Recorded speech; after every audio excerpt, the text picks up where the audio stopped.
ఫిబ్రవరి 28న లలితా మాతాజీ గారి ఆధ్వర్యంలో మీ చేతులతో శ్రీచక్రార్చన దత్త కళ్యాణం చేసుకునే అద్భుత అవకాశం సంప్రదించండి. నమస్తే, వెల్కమ్ టు సుమన్ టీవీ. నేను పద్మిని. ప్రస్తుతంతో పాటు ప్రముఖ పంచాంగకర్త, వాస్తు జ్యోతిష పండితులు, హస్త సాముద్రిక నిపుణులు మేడికొండూరు విశ్వనాథ్ ప్రసాద్ గారు మనతో పాటు ఉన్నారు. మాట్లాడదాం. సార్ నమస్తే. సార్ ఓం మాతాపితృ గురుభ్యో నమః. నమస్కారం సార్. 2026వ సంవత్సరంలో కన్సర్వేటివ్ గా ఈ పంచగ్రహ కూటములు ఏర్పడటం అనేది గమనిస్తున్నటువంటి అంశం. లాస్ట్ టైం మీరు చెప్పి ఉన్నారు, లాస్ట్ Jan 18th కి ఈ పంచగ్రహ కూటమి జరిగింది. అయితే చాలా పెక్యులర్ గా ఏర్పడినటువంటి ఆ పంచగ్రహ కూటమికి ఉండే రిజల్ట్స్ ఏంటో మీరు ఆల్రెడీ చెప్తున్నారు. అయితే మళ్ళీ Feb 17th మళ్ళీ ఈ పంచగ్రహ కూటమి అనేది ఏర్పడబోతోంది. అయితే ఇంకాస్త దీన్ని యాంప్లిఫై చేస్తూ సూర్యగ్రహణం కూడా రాబోతుంది, ఎందుకంటే రాహు ఉన్నాడు కాబట్టి. మరి ఈ పంచగ్రహ కూటమికి ఎటువంటి ఇంపార్టెన్స్ ఇవ్వచ్చు? సూర్యగ్రహణం అని చెప్తున్నారు కాబట్టి కొంతమంది సూర్యగ్రహణం ఉంది అని చెప్పి భయపడే పరిస్థితి ఉంది. సూర్యగ్రహణం అసలు మరి భారతదేశంలో కనిపిస్తుందా? ఎటువంటి నియమాలు ఏమైనా పాటించాల్సి ఉంటుందా? ఈ ఎంటైర్ సినారియో గురించి ఒకసారి చెప్పండి సార్. తప్పకుండా అండి. ముందు సూర్యగ్రహణానికి సంబంధించి ఇది యాన్యులర్ సోలార్ ఎక్లిప్స్ అంటారు. ఇది అంటే వలయాకార సూర్యగ్రహణం. ఇది భారతదేశంలో కనిపించదు. ఇది మధ్యాహ్నం 3 గంటల భారత కాలమానం ప్రకారం మధ్యాహ్నం 3:30 నుంచి సాయంత్రం 7:30 మధ్య కాలంలో ఇది ఏర్పడుతుంది. అక్కడ ఎక్కడ ఏ దేశంలో ఇది కనబడుతుంది? బహుశా ఇది అంటార్కిటికా, దక్షిణాఫ్రికా ఈ ప్రాంతాలలో ఇది ఆ ప్రాంతాల్లో కనిపించే అవకాశం ఉంది. సంపూర్ణ సూర్యగ్రహణం. వలయాకార వలయాకార అంటే సూర్యుడు చుట్టూ ఒక వలయంలాగా నీడలాగా ఏర్పడటాన్ని వలయాకారం అంటాం. సంపూర్ణ సూర్యగ్రహణం అంటే సూర్యుడు పూర్తిగా కప్పివేయబడటం లేదా సగం వరకు కప్పివేయబడటానికి పాక్షిక అంటాం. ఇక్కడ పాక్షిక సంపూర్ణ కాకుండా సూర్య అంటే సూర్యుని చుట్టూ ఒక రింగ్ లాగా, ఒక వలయాకారం లాగా ఏర్పడటాన్ని ఇది. దీనికి భారతదేశం మీద, భారతదేశంలో ఉండే వ్యక్తుల మీద, అంటే మన రాశి ఫలితాలు వీటన్నిటినీ తీసుకున్నప్పుడు ఇది భారతదేశంలో కనిపించదు కాబట్టి ఎటువంటి ప్రభావం వ్యక్తిగత జాతకాల మీద చూపించే అవకాశం లేదు. ఒక అస్ట్రాలజర్ గా చెప్పండి సార్. గ్రహణం ఎక్కడైనా గ్రహణమే, సో ఖచ్చితంగా దాని ఇంపాక్ట్ ఉంటుంది. అక్కడ జరిగినంత మాత్రాన జరిగేది సూర్యుడికే కదా, లేకపోతే చంద్రుడికే కదా, ఇట్లా చెప్తూ ఉంటారు. What is your call on it? First point, మొదట గ్రహణాలు వీటన్నిటినీ తీసుకుంటున్నప్పుడు గ్రహణాలు భూమికి సంబంధించి ఏ ప్రాంతంలో జరిగినా భూమి మీద దాని ప్రభావం ఉంటుంది. అది భూగోళం మీద లేదా సామూహికంగా ఉండే రాజకీయ అంశాల మీద ప్రభావం ఉంటుంది. వ్యక్తుల మీద ప్రభావం అంటే ఆ గ్రహణ కిరణాలు ఆ వ్యక్తులకి సోకే విధంగా, తగిలే విధంగా ఉన్న సందర్భాలలో లేదా ఆ ప్రాంతంలో ఉండే నదులు, జలపాతాలు, సముద్రాల మీద ఉన్న సందర్భాలలో అప్పుడు వ్యక్తిగతంగా దాని ప్రభావం ఉంటుంది. భారతదేశంలో ఇది కనిపించదు కాబట్టి ఆ గ్రహణం యొక్క కిరణాలు భారతదేశానికి సంబంధించిన వ్యక్తుల మీద కానీ లేదా ఆ చుట్టుపక్కల ఉండే సముద్రాలు, నదీ జలాల మీద కానీ అది ప్రభావం చూపించదు. కాబట్టి గ్రహణం మరో చోట ఎక్కడ ఏ ప్రాంతంలో ఏర్పడుతుందో ఆ ప్రాంతంలో నివసించే ప్రజలు, ఆ ప్రాంత భౌగోళిక పరిస్థితులు, వాతావరణ పరిస్థితుల మీద మాత్రమే దాని ప్రభావం ఉంటుంది. భారతదేశంలో కనిపించదు కాబట్టి మనం దాన్ని పట్టించుకోవాల్సిన అవసరం లేదు. కానీ ఈ గ్రహణం యొక్క ప్రభావం ప్రపంచంలో భౌగోళిక, రాజకీయపరమైన అంశాల మీద చూపిస్తుంది అని ముందు చెప్పాను. అదేవిధంగా భారతదేశం మీద దేశ సార్వభౌమాధికారానికి సంబంధించి, అంటే ముఖ్యంగా మనది ప్రజాస్వామ్య దేశం, ప్రజాస్వామ్యానికి సంబంధించి అనుకుంటే కేంద్రంలో కేంద్ర ప్రభుత్వం, రాష్ట్రాల్లో రాష్ట్ర ప్రభుత్వాలు లేదా అధికార పక్షాలకు సంబంధించిన లేదా ప్రతిపక్షాలకు సంబంధించి కూడా అది కూడా ప్రజాస్వామ్యయుతంగా ఒక అధ్యక్షుడు, మిగతా వాళ్ళందరూ ఉండే అవకాశం ఉంటుంది. వాటి మీద ఈ గ్రహణ ప్రభావం ఉండే అవకాశం ఉంటుంది. అంటే ఈ గ్రహణం వలన బహుశా కేంద్రంలో కేంద్ర అధికార పక్షంలో ఉన్న పార్టీ, ఆ పార్టీకి సంబంధించి వాటి అంతర్గతంగా ఉండే అధ్యక్షులు, ఉపాధ్యక్షులు లేదా ముఖ్యమైన విషయాలు వాటి మీద లేదా రీషఫుల్ జరిగే అవకాశం ఉండొచ్చు. లేదా కేంద్ర ప్రభుత్వంలో మంత్రివర్గ విస్తీర్ణం జరగటం, దాంట్లో కొంతమందికి అవకాశం, కొత్త వారికి అవకాశం రావటం, ఇటువంటివి మాత్రమే భారతదేశ రాజకీయ అంశాల మీద ప్రభావం చూపిస్తుంది. దీని ప్రభావం ఎక్కువగా బ్రెజిల్ మీద చూపించే అవకాశం ఉంది.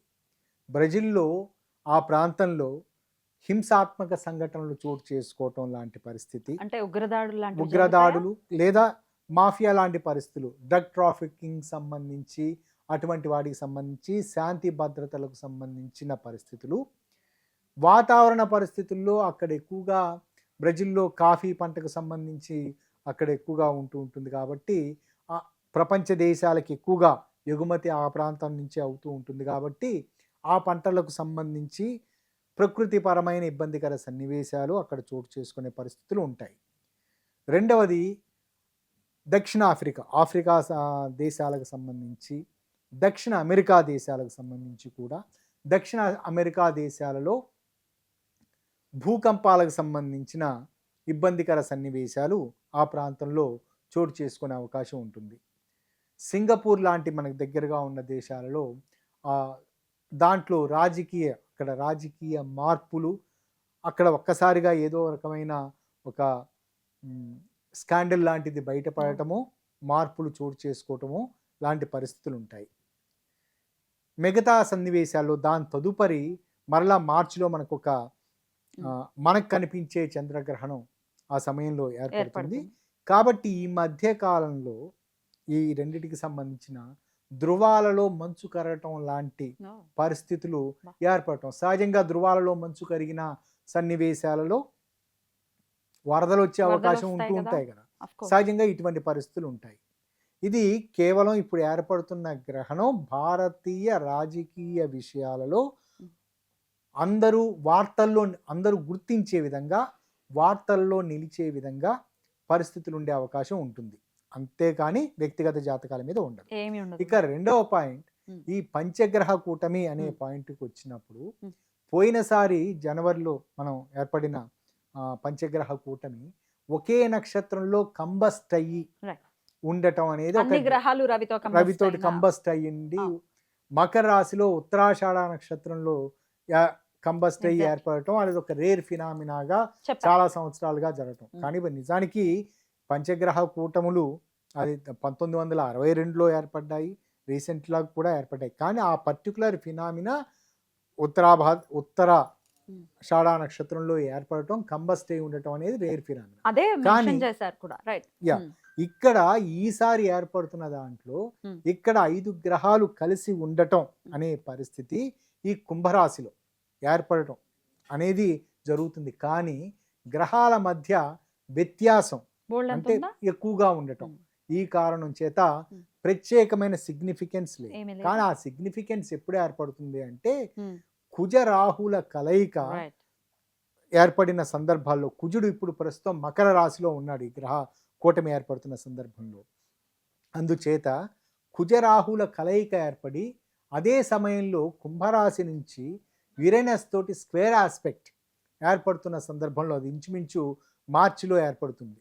అది ఏర్పడిన సందర్భంలోను, దాని తర్వాత శని కుజగ్రహాల కలయిక ఇంచుమించు ఏప్రిల్ 19వ తారీఖున అది శని కుజ గ్రహాల కలయిక మీనరాశిలో ఏర్పడుతుంది.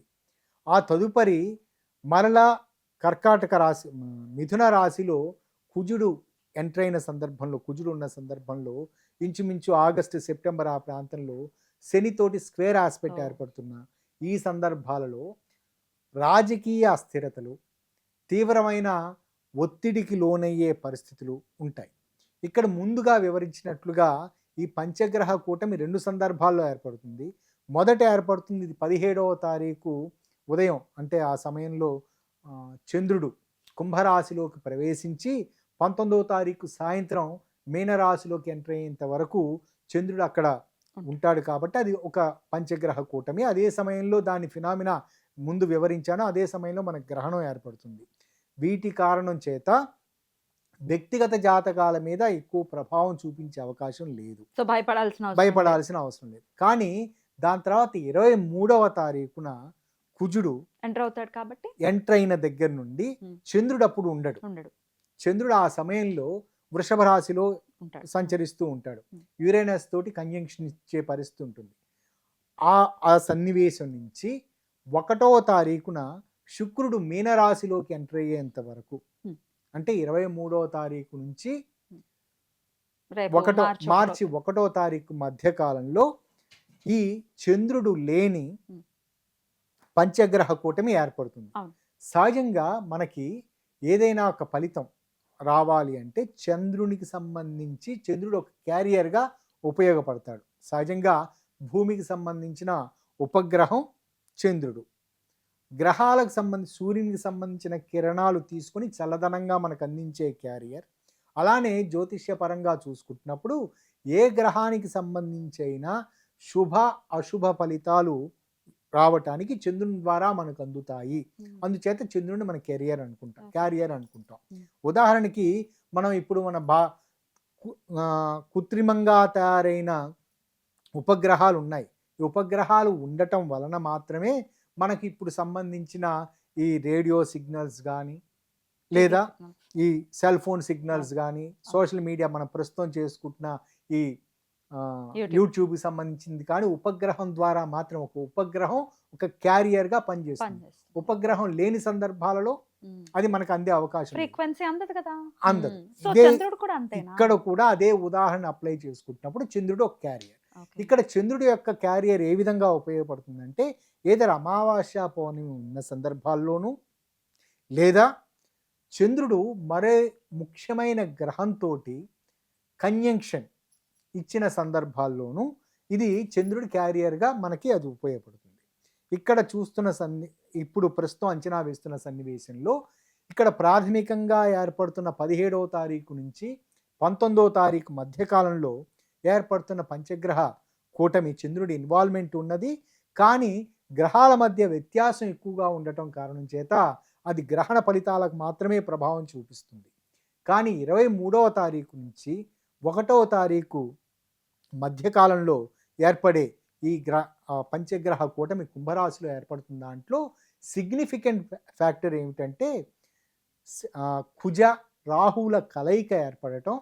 తదుపరి కుజుడు యురేనస్ తోటి వృషభ రాశిలో ఉన్న యురేనస్ తోటి స్క్వేర్ ఆస్పెక్ట్ ఇవ్వడం. అదే సమయంలో చంద్రుడు కూడా వృషభ రాశిలో సంచారం చేస్తున్న కారణం చేత ఆ పర్టికులర్ టైంలో బహుశా వ్యక్తిగత జాతకాల మీద ప్రభావం ఉంటుంది. ఆ తదుపరి రాజకీయ వ్యవస్థల మీద రాజకీయ కారణాలు లేదా ఇప్పుడు మనం చూస్తున్న అమెరికా రకరకాల యుద్ధ ఆంక్షలు విధిస్తూ ఉండటం, కొన్ని దేశాల మీద యుద్ధ ప్రకటనలు చేయటం, దాని ప్రభావం డాలర్ మీద ఉండటం, భారతదేశ ఆర్థిక వ్యవస్థ మీద ఉండటం చూస్తూ ఉన్నాం. అలానే మనకి చుట్టుపక్కల దేశాల్లో బంగ్లాదేశ్ అటువంటి దేశాల్లో విపరీతంగా హింస, మతపరమైన ఉద్రిక్తతలు చోటు చేసుకోవటం, దాని ప్రభావం భారతదేశం మీద కూడా ఉండటం చూస్తున్నాం. ఇటువంటి పరిణామ క్రమం ఇటువంటి బహుశా నేను అంచనా వేయటం ఏమిటంటే మరొకసారి అమెరికాలో భారీగా భూకంపాలు లాంటి పరిస్థితులు అటువంటి చోటు చేసుకునే అవకాశం ఉంటుంది. ఆ పర్టికులర్ 1 వీక్ పీరియడ్ లో అయితే జరిగే పర్టికులర్గా అది కుజ రాహుల కలయిక యురేనస్ తోటి స్క్వేర్ ఆస్పెక్ట్ ఇస్తున్న సందర్భంలో దాని తదుపరి ఆ కారణం చేత భారతదేశంలో కూడా అస్తవ్యస్తంగా రాజకీయ పరిస్థితులు ఉండటం, రాజకీయపరమైన ఒత్తిడులు ప్రధానమైన రాజకీయ పార్టీల్లో ఉండటం, ఇటువంటి పరిస్థితులు ఉంటాయి. రష్యాకు సంబంధించి బహుశా రష్యా ఉక్రెయిన్ వార్ జరుగుతూ ఉంది. ఆ రష్యా అధ్యక్షుని మీద కూడా ఇటువంటి ఏదైనా ఉగ్రదాడులు లాంటివి జరిగే అవకాశాలు అటువంటి పరిస్థితులు ఉంటాయి. ఇక్కడ శని కుజగ్రహాల మధ్య కలయిక మార్చి 19వ తారీఖున ఆ సమయంలో ఏర్పడుతూ ఉంటుంది. కానీ సిగ్నిఫికెంట్ ఏమిటంటే శని కుజగ్రహాల మధ్య కంజంక్షన్ ఏర్పడుతున్నప్పటికీ యురేనియన్ ఆస్పెక్ట్, యురేనస్ తోటి కానీ, అఫ్ కోర్స్ నెప్ట్యూన్ కూడా మీనరాశిలో ఉన్నాడు, యురేనస్ తోటి సెక్స్టైల్ ఆస్పెక్ట్ ఉంది. ఆ పర్టికులర్ టైంలో తీవ్రమైన యుద్ధ వాతావరణం లాంటి పరిస్థితులు ఉండే అవకాశాలు ఉంటాయి, కానీ అది ఎగ్జిక్యూటివ్ కావు, ప్రతి ఒక్కరు భయపడే పరిస్థితులు ఉంటాయి. ఓకే. వీటి అన్నిటిని అంచనా వేసుకున్నప్పుడు రెండవసారి ఏర్పడుతున్న పంచగ్రహ కూటమి కారణం చేత, అంటే కుంభరాశిలో ఏర్పడుతున్న కారణం చేత, కుంభరాశి వారికి దానికి ఆపోజిట్గా ఉండేది ఉమ్. సింహరాశి, సింహరాశి. అంటే రాహుకేతుల యాక్సిస్ కూడా అక్కడ ఉన్నది కదా. ఈ రాసుల వారు కొంచెం జాగ్రత్తగా ఓకే. ఉండటం మంచిది. అలానే ఇది వృషభ రాశిలో చంద్రుడు సంచరిస్తున్న ఉమ్. సమయంలో ఉమ్. యురేనస్ తోటి ఉమ్. కుజుడు స్క్వేర్ ఆస్పెక్ట్ ఇస్తున్నది కాబట్టి ఉమ్.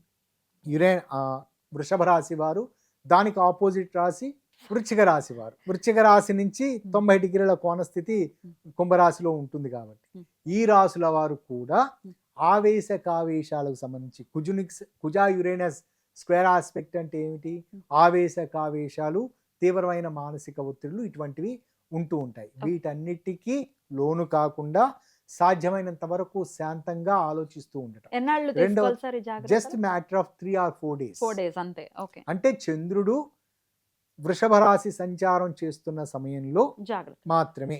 రైట్. ఇందులో రాహు ఇన్వాల్వ్మెంట్ కూడా, కుజరాహుల ఇన్వాల్వ్మెంట్ ఉన్న కారణం చేత బహుశా అందరూ కూడా బయట ఆహారాలకు సంబంధించి, తినుబండారాలకు సంబంధించి, వీటికి సంబంధించి బయట ఫుడ్ తినకుండా ఉండటం మంచిది. ఆ పర్టిక్యులర్ గా ఆ 3-4 days మాత్రమే. ఓకే. ముఖ్యంగా ప్రిజర్వేటివ్స్ వీటి కారణం చేత కావచ్చు, లేదా ఎక్కువ కాలం నిల్వ ఉన్న ఫుడ్ల ద్వారా కావచ్చు, చాలామంది అనారోగ్యాల బారిన పడే పరిస్థితులు ఉంటాయి. ఓకే. కేవలం ఈ 4 రాసుల వారికి తప్ప, ముఖ్యంగా మరలా ఏప్రిల్లో వచ్చే శని కుజ కంజంక్షన్ అప్పుడు మీన, దాని ఆపోజిట్ కన్యా రాసుల వారికి ఆ సమయంలో కొంచెం ఒత్తిడి ఉండే అవకాశం, కానీ తీవ్రంగా ఉండదు అని చెప్పాను, యురేనస్ తోటి సెక్స్టైల్ ఆస్పెక్ట్ ఉన్న కారణం చేత. మిగతా వారు భయపడవలసిన అవసరం లేదు.